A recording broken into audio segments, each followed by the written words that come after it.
Hello dear students, कैसे हैं। मैं हूं अरविंद यादव और आप देख रहे हैं अपना प्यारा चैनल परमार्थ इंडिया। तो बच्चों, कैसे हैं सभी। आई होप आप सभी अच्छे होंगे। पता नहीं आप वीडियो क्यों नहीं देख रहे, बहुत कम व्यूज़ आ रहे हैं वीडियोस पर, तो वीडियोस बार बार बीच में रुक जाती हैं। और अब बात करते हैं टॉपिक की।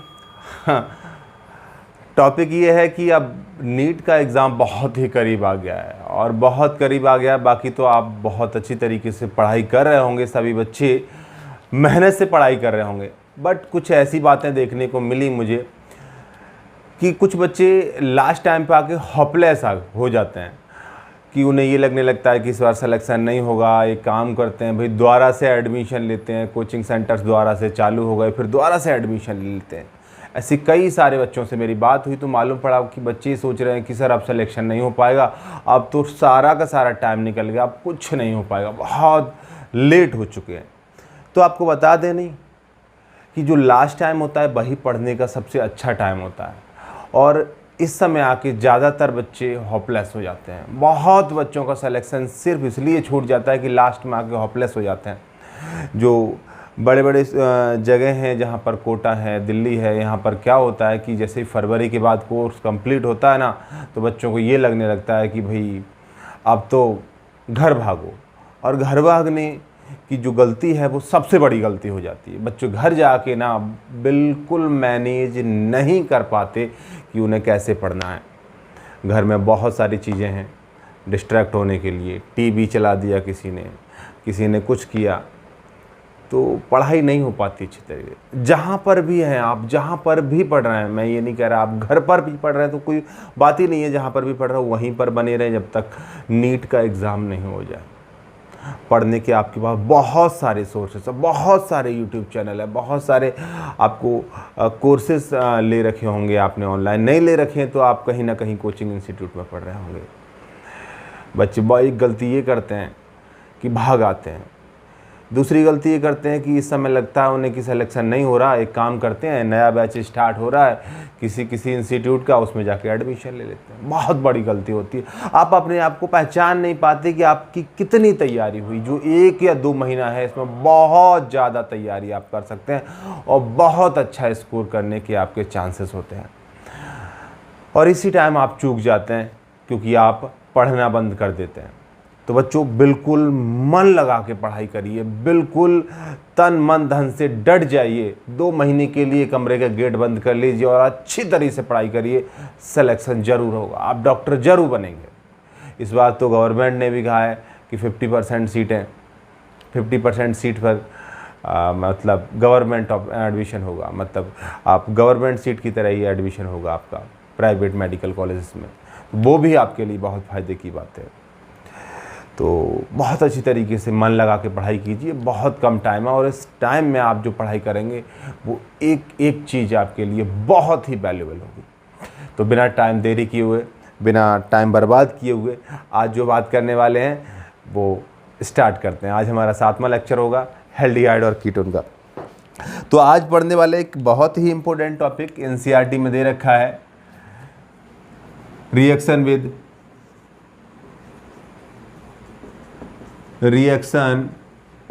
विद या एडिशन कह सकते हो, रिएक्शन विद अमोनिया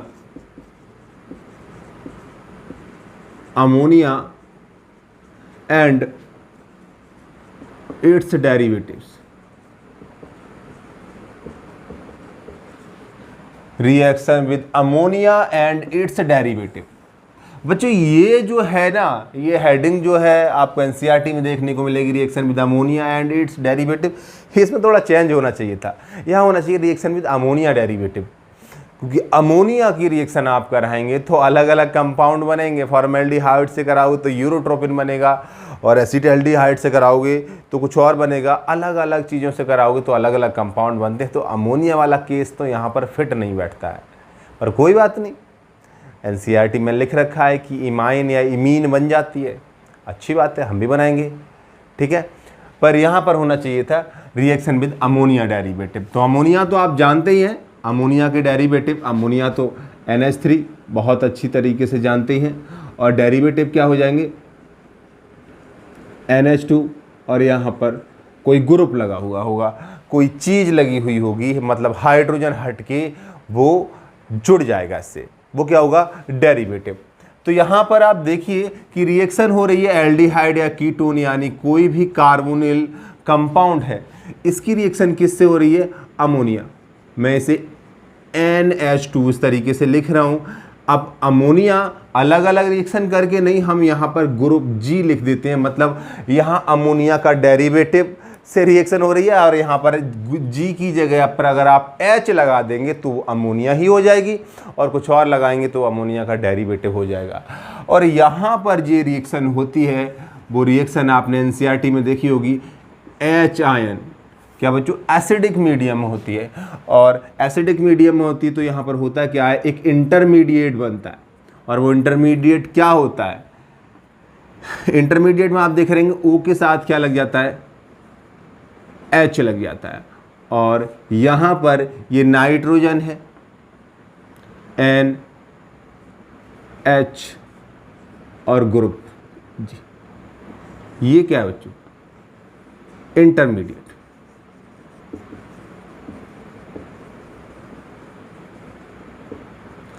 और यहां पर लास्ट में आप देखेंगे कि ये जो H और OH ये निकल जाता है, और निकलने के बाद क्या होगा, यहां पर ये प्रोडक्ट आपको देखने को मिलेगा, N, ये H2 निकल गया, N और G, ये प्रोडक्ट यहां पर बनता है। क्या हुआ बेटा, ये एल्डिहाइड या कीटोन है, कार्बोनिल कंपाउंड है, इसकी अमोनिया डेरिवेटिव, अमोनिया मान सकते हैं या कोई अमोनिया डेरिवेटिव है, इसकी रिएक्शन एसिडिक मीडियम में हुई और ये कंपाउंड बनता है, इंटरमीडिएट बनता है। और इंटरमीडिएट क्या है बच्चों, H2O निकलने के बाद -H2, ये कंपाउंड बना देता है। अब यहां पर आप एक बात समझिए कि ये बन गया, H2O यहां से रिमूव हो गया। यहां बहुत सारी बातें आपको याद रखनी है। यहाँ पर सबसे बड़ी बात ये होती है कि ये जो H आयन है, यानी जो एसिडिक मीडियम है, ये बहुत सोच समझ के रखना पड़ता है, क्योंकि यहाँ पर ये एसिडिक मीडियम दिक्कत दे देता है। अब क्या दिक्कत देगा, ये जो pH है बेटा, आपको बता दूं, ये pH 3.5 रखनी पड़ती है, क्योंकि यहाँ pH ज़्यादा होने से भी दिक्कत है और pH कम होने से भी दिक्कत है। आप कह रहे होगे सर आप टॉपिक से डिस्ट्रैक्ट कर रहे हैं, नहीं, मैं सारी बातें एक साथ बता रहा हूँ। अगर आपने क्या किया, ज़्यादा एसिडिक है क्या बच्चों, मोर एसिडिक,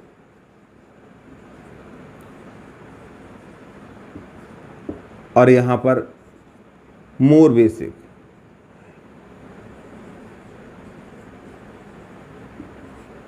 या फिर बेसिक की बात करें, एसिडिक ही रहने दो, मोर बेसिक में बेसिक ही रहने दो। अब बेसिक और एसिडिक यहाँ पर pH मेंटेन क्यों करनी पड़ती है, अगर ज़्यादा एसिडिक कर दिया आपने तो दिक्कत हो जाएगी। ये क्या होता है, बेसिक होता है। अब मालूम है लॉन पेयर प्रेजेंट होता है, लॉन पेयर है बेटा, ये क्या है, बेस है। कौन सा बेस है, लुईस बेस है, और लुईस बेस होने की वजह से यहाँ पर सॉल्ट की फॉर्मेशन होगी। क्या बच्चों, मोर एसिडिक में salt formation, salt formation with ammonia, क्या अमोनिया डेरिवेटिव्स। पहली बात, सॉल्ट बन जाएगा यहाँ पर।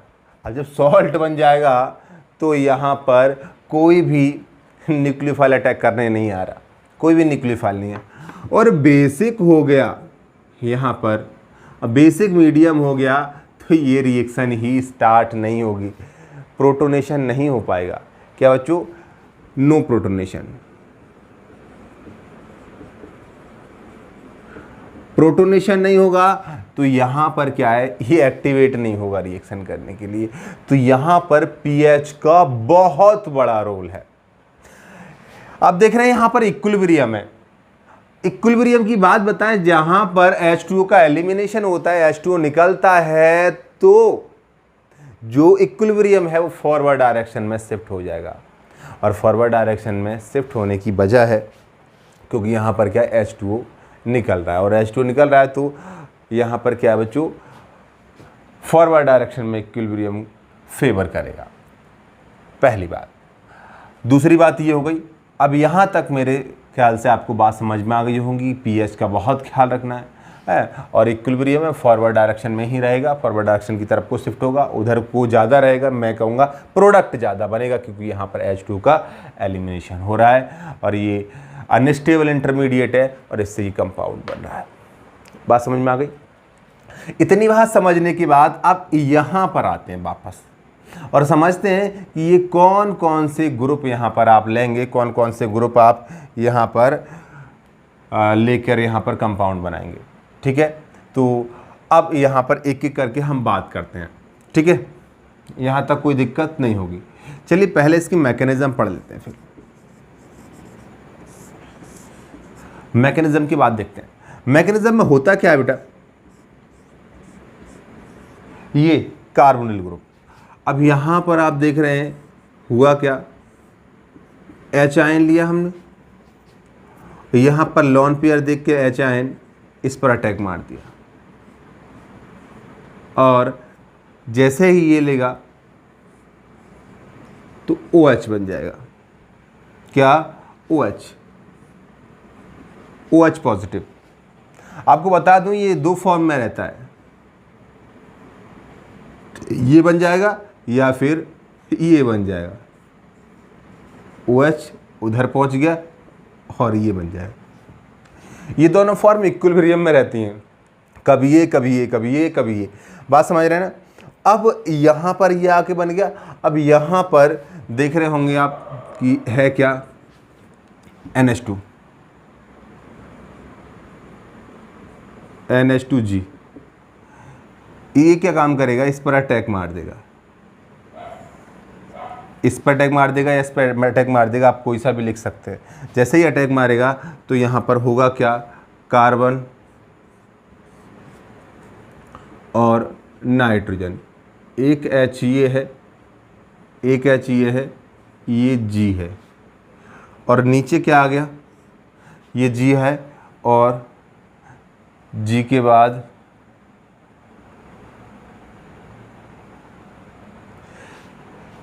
यहाँ आप देख रहे हैं OH। कोई दिक्कत नहीं, तो यहाँ पर OH हो गया। अब यहाँ पर देखिए बेटा, जैसे ये लगता है यहाँ पर पॉजिटिव चार्ज आ जाता है। हाँ, पॉजिटिव चार्ज तो अनस्टेबल है क्योंकि अच्छी खासी इलेक्ट्रोनेगेटिविटी होती है, तो यहाँ पर ये हाइड्रोजन यहाँ पर इसे इलेक्ट्रॉन दे के टूट जाता है, दे देता है अपनी कुर्बानी। और कुर्बानी देने के बाद यहाँ पर क्या बनता है, -H पॉजिटिव निकल गया और यहाँ पर NHG और यहाँ क्या बचता है, OH बचता है। अब यहाँ पर दो तरीके से समझ सकते हो, ये H आयन है ना, या तो मैं कह सकता हूँ प्रोटॉन एक्सचेंज कह सकते हो, या फिर आप कह सकते हो एक बार निकल गया प्रोटॉन, फिर से दोबारा से यहाँ पर क्या है, H आयन होगा। तो H आयन क्या है, ये लॉन पेयर देख के फिर से अटैक मार देता है यहाँ पर। और अब जब लॉन पेयर देख के अटैक मारेगा तो क्या होगा, यहाँ पर ये NHGOH पॉजिटिव। अब यहाँ पर ये फिर अनस्टेबल हो गया, तो ये क्या काम होता है, ये ब्रेक होता है, ये टूटता है। जैसे ही ये टूट रहा होता है तो ये भी अपने इलेक्ट्रॉन देके यहाँ पर जुड़ जाता है और यहाँ पर आके फाइनली ये फॉर्मेशन हो जाती है। ये N, जब ये निकल गया तो NH2 निकल गया -H2 और ये क्या है, H पॉजिटिव। ये यहाँ से अपने इलेक्ट्रॉन देके निकल जाएगा और यहाँ से H2O निकल जाएगा। तो दो चीज़ें निकलती हैं और ये कंपाउंड की फॉर्मेशन हो जाती है। तो आप देख रहे होंगे, इसे नोट कर लीजिए। तो फिर से समझिए एक बार क्या होता है। यहाँ पर एक कार्बोनिल ग्रुप लिया हमने या कार्बोनिल कंपाउंड लिया, H आयन की प्रेजेंस में उसने उसने क्या, उसका प्रोटोनेशन हो गया। फिर क्या है बेटा, इसने इस पर अटैक मारा, अटैक मारने के बाद ये बना, ठीक है। यहाँ पर नाइट्रोजन पर पॉजिटिव चार्ज है, पॉजिटिव चार्ज होने के बाद क्या होता है, पॉजिटिव चार्ज होने के बाद ये अनस्टेबल हो जाता है।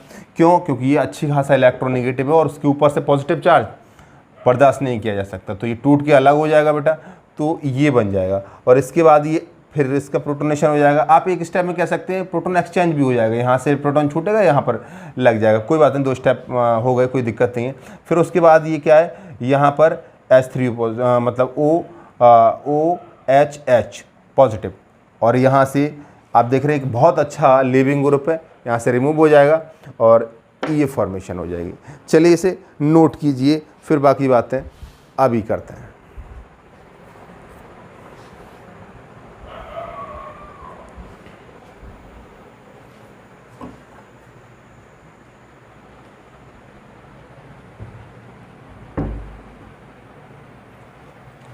ओके बच्चों, अब बात करते हैं आगे की।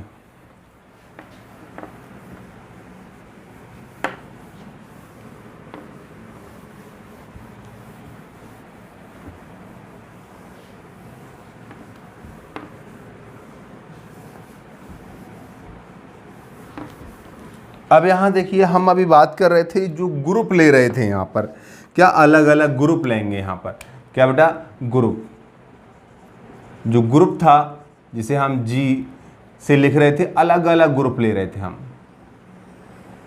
ठीक है। अब अलग अलग ग्रुप ले रहे थे जिसमें आगे अलग अलग कंपाउंड बन रहे थे, तो ग्रुप में सबसे पहले हम H ले लेते हैं उसमें। अब H ले लेंगे तो यहाँ पर क्या बन जाएगा, NH3, और NH3 बनेगा तो NH3 कार्बोनिल कंपाउंड से रिएक्शन करेगा तो क्या बनाएगा, कार्बोनिल कंपाउंड ये, और यहाँ से डबल बॉन्ड। हाँ, पहले एक बात और समझिए बच्चों, आपको एक चीज़ और क्लियर कर दूं मैं, एक चीज़ समझिए पहले, एक ग्रुप वाली बात तो आपको समझाऊंगा, आप इसे अच्छी तरीके से रिएक्शन को सिंपल तरीके से लिखना सीख लीजिए। ये डबल बॉन्ड O और H2NG, इसमें होता क्या है, सिंपल रिएक्शन बहुत आसान है, H2O निकलता है अल्टीमेटली, और H2O निकालने के बाद क्या होगा यहाँ,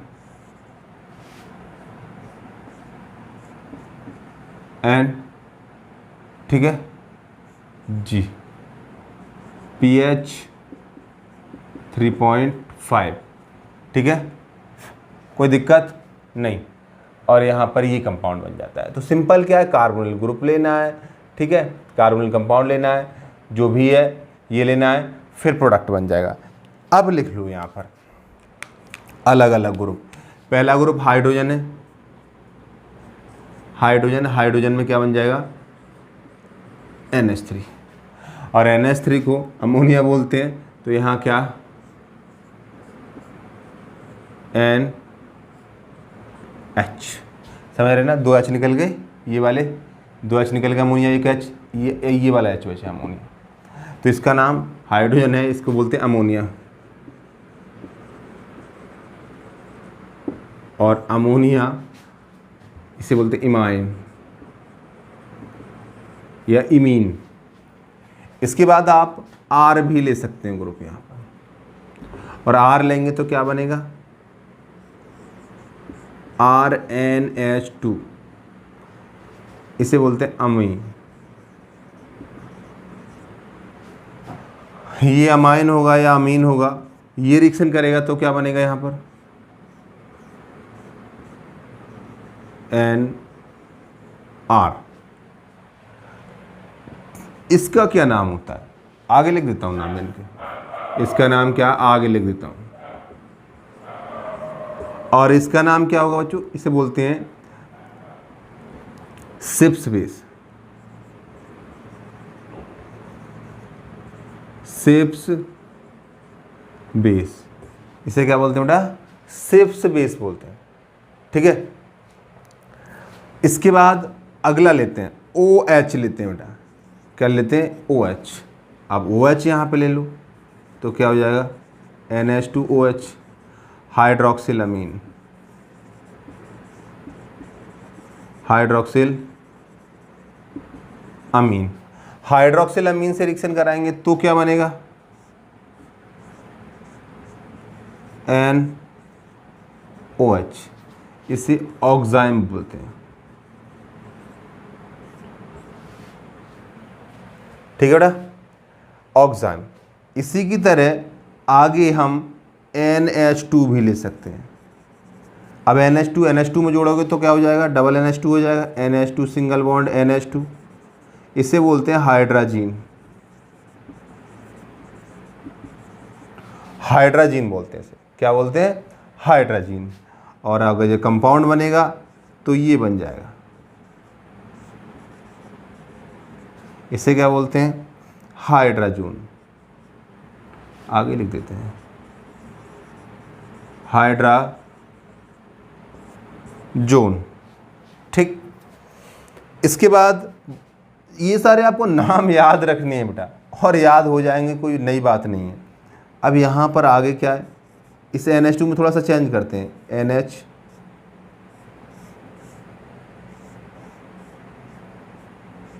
ये लगेगा इसमें, तो NH2 में क्या हो जाएगा, NH2 NH, इसे क्या बोलते हैं, phenyl hydrazine, phenyl hydrazine. Phenyl hydrazine की रिएक्शन कराएंगे तो क्या बनेगा,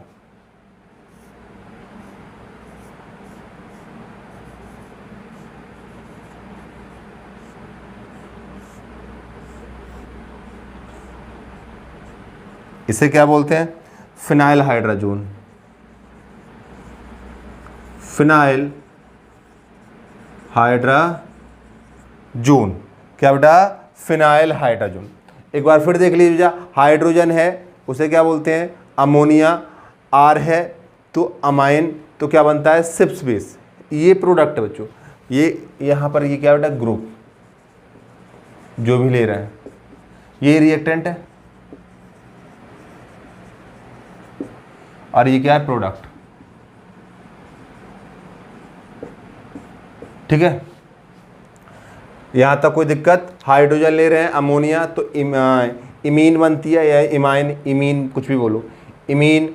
और क्या बेटा, R लेते हैं तो अमाइन, तो सिप्स बेस बनता है। OH लेते हैं तो हाइड्रोक्सिल अमीन, ऑक्साइम बनता है। NH2 लेते हैं तो हाइड्राजीन, हाइड्राजोन बनता है। और फिनाइल हाइड्राजीन तो फिनाइल हाइड्राजोन बनता है। चलिए इसे नोट करिए, फिर उसके बाद में बात करते हैं।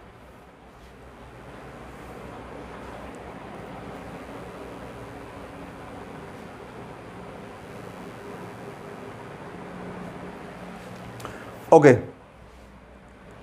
अब इसके बाद कौन बचा, अब इसके बाद एक दो ही बचे।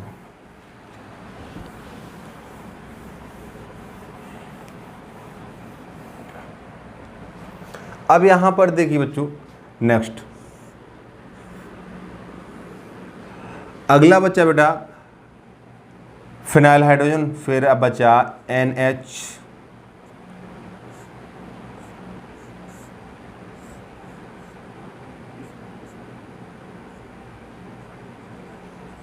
NO2, NO2। अगर ये ग्रुप लगाओगे तो यहाँ क्या बनेगा, NH2 NH, फिनाइल हाइड्राजीन बनाई थी ना, उसी की तरह ये 2 पर नाइट्रो लग जाता है, 2,4, 2,4 dinitro, dinitrophenylhydrazine, मतलब 2,4-DNP भी बोलते हैं। 2,4-DNP बड़े काम की चीज़ है। इसका एक नाम और है ब्रैडी रिएजेंट,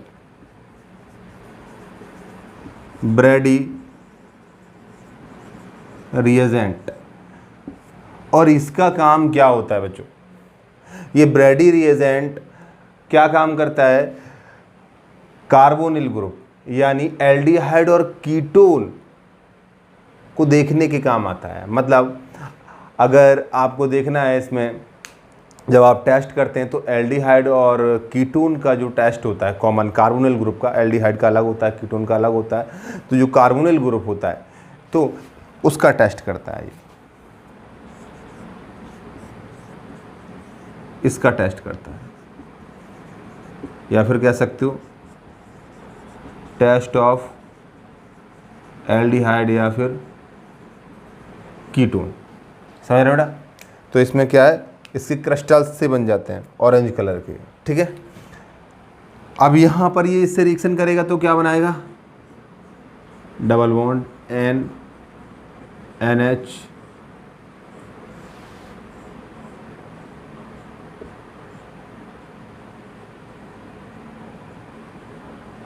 ये प्रोडक्ट, इसे क्या बोलेंगे, 2,4 डाइनाइट्रोफिनाइल हाइड्राजोन, 2,4 डाइनाइट्रोफिनाइल हाइड्राजोन।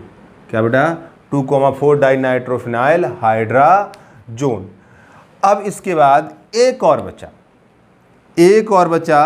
ये क्या है, वही NH चेंज करा, CO NH2, वही यहाँ जोड़ेंगे तो क्या हो जाएगा, NH2 NH CO NH2, इसे बोलते हैं सेमी कार्बेजाइड।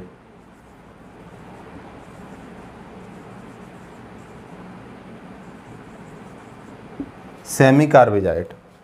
अब इसकी रिएक्शन कराते हैं तो क्या बनता है, यहाँ बनता है ये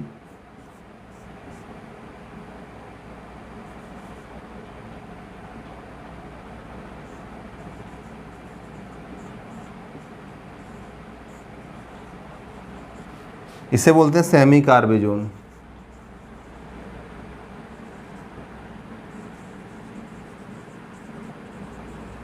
सेमी कार्बेजोन। यहाँ पर एक बात बताऊँ बेटा, आपको एक बात ध्यान रखनी है कि कई बार ये कन्फ्यूजन हो जाता है बच्चों को, ये सिंपल सी रिएक्शन NH2 निकालना है तो बोले यार ये वाला NH2 निकालें या ये वाला NH2, हाइड्रोजन कौन से वाले निकालें, तो ये कन्फ्यूजन हो जाता है। अब यहाँ पर देखिए ये जो लॉन पेयर है ना, तो इसकी वजह से ना ये बॉन्डिंग में मतलब रेजोनेंस में भी पार्टिसिपेट कर लेते हैं, तो ये तो पूरी तरह से अवेलेबल नहीं होते हैं, ठीक है। तो ये वाले जो हाइड्रोजन है वो, तो ये वाले हाइड्रोजन यहाँ पर निकलते हैं, मतलब इधर साइड से ये जुड़ता है। रिएक्शन किधर से होगी बेटा, इधर साइड से रिएक्शन होगी, तो इस बात का विशेष ध्यान रखना। तो क्या था बच्चों, ये थी reaction with ammonia and it's derivative. तो आई होप बात आपके समझ में आ गई होंगी, और बाकी आप समझदार हैं, बहुत अच्छी तरीके से पढ़ाई कीजिए और बिल्कुल अच्छी तरीके से जुड़ जाइए और एकदम इस बार क्वालिफाई करके एक अच्छे मेडिकल कॉलेज में पहुंचिए। चलिए मिलते हैं नेक्स्ट लेक्चर में।